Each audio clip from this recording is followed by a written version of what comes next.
Hello, welcome to RV Adventures the Millers. Here today we're putting a BAL, I don't know if they call it a balance, a BAL.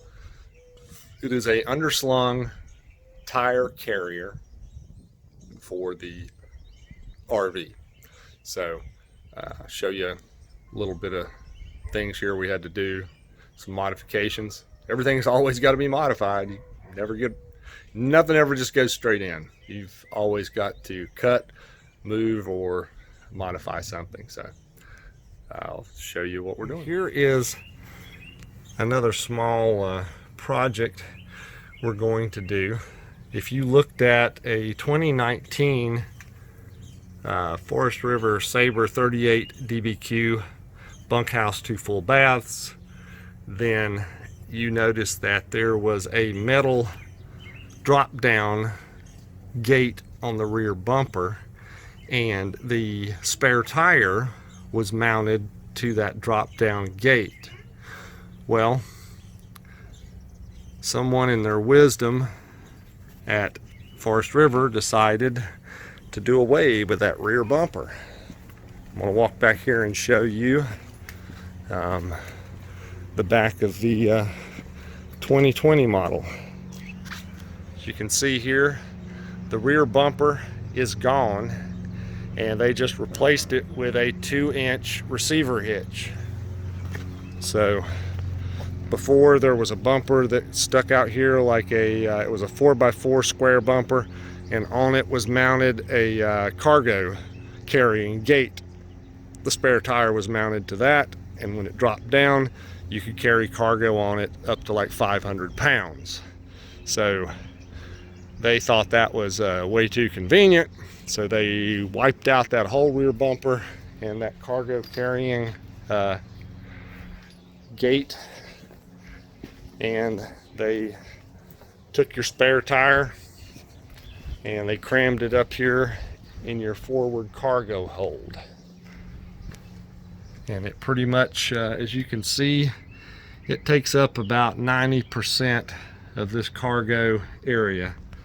This is where your 2 batteries are located. So it takes up a lot of room.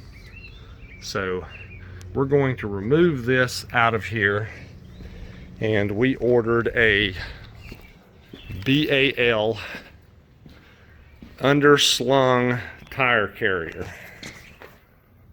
You see here? And what this does is this mounts to the side of the I-frame underneath and just behind your rear axle, and then your spare tire mounts to this, and it slides back under the rig, and then you have a lock pin here, and it locks it back under there, and now you carry your spare tire underneath the carriage, and it's not taking up space in your forward cargo hold. I've seen some other people where they've taken this mounting plate for the spare and they've moved it left to right, whichever, and they've been able to put their sewage dump container or cart and strapped it under here and carry it along with the spare tire, because empty, those plastic sewer dump containers do not weigh a whole lot, maybe 10 pounds. So you should be good with this device's total weight carrying capability. So I'll get this thing moved around, and we'll show you that mounted under the carriage and the tire out of the front cargo hold. Under the camper here on our I-beam rails, we're mounting in front of the axle, and that's due to the fact that in the rear of the axle, behind the rear axles here, we have the ground control system, and the distance between this tire and this ground control strut would not give enough room to be able to slide the spare tire assembly in and out from underneath the underbelly mount. So we're going up in front of the axles. So here's our pivot side bracket mounted in place, and I mocked up the whole assembly, and I placed the spare tire on it, and I took some measurements how far the if I could move the brackets up on the side rails any to hopefully get this assembly up tucked under the belly as high as possible to prevent, you know, possibly dragging on anything.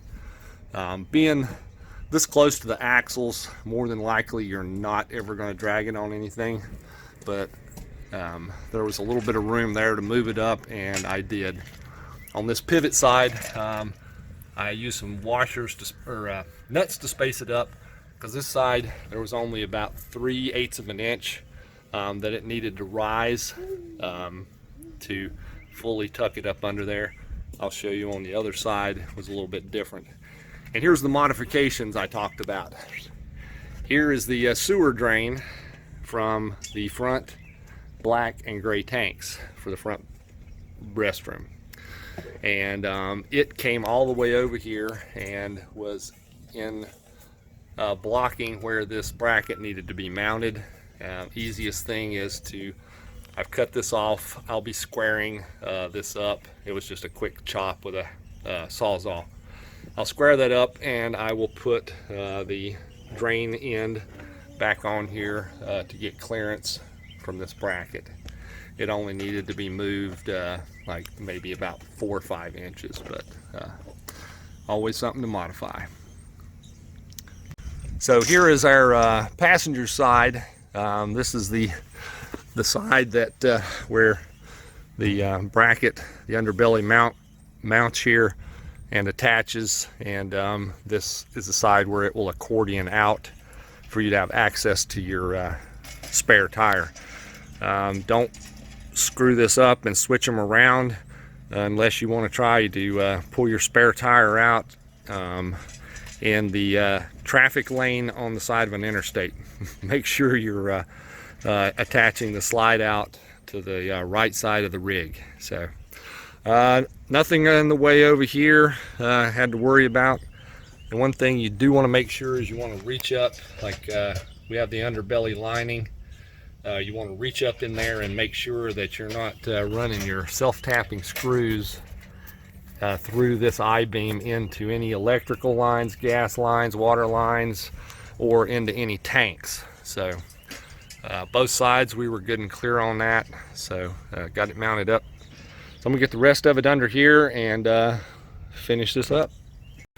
So here we have the underbelly rails mounted up under here, and this side right here gets a threaded bolt, has a twist knob on top of it, and it does have a hole in it, and you have a secure lock pin that goes through it for travel and transport.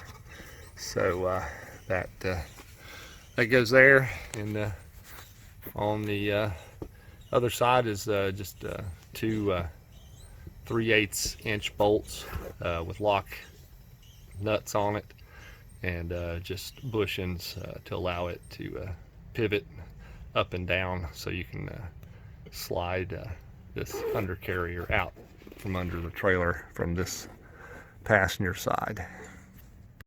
So here we have a spare tire mounted onto the underbelly rack.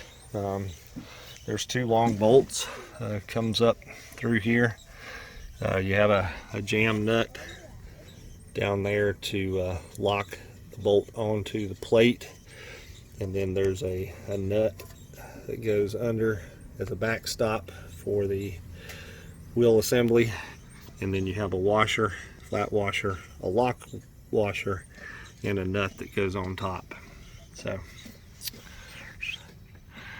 and I mounted this under here so my valve stem is pointed out towards the side where you pull it open, so that's easier to get to check your air in that before you head out on any trip. So always check your tire pressure before you take this thing anywhere. Even if you're just moving it from your house to a storage, always check your air. I'm going to slide this up under the rig and see if we can mount her up in place. All right, here we have it fully up under the rig and attached and ready to go down the road. Now the important thing that I did was I measured when I had it mocked up on the sawhorses. I measured from the side of this bracket here out to the edge of that tire. So I knew how much space I needed for it to slide out from underneath the rig, because you don't want to end up getting this all bolted under here and then find out it won't slide out because you're hitting the side of your tire or your level system or something like that. So there we are. And I have seen where drilling a hole through this and putting a padlock on it, just for the simple fact that this would be very easy to steal the spare tire if this was not secured and locked. So I will be drilling me a hole in here and putting me a padlock on it. So I hope you guys find this interesting, and just click subscribe and like, and we'll make some more videos. Thanks for watching.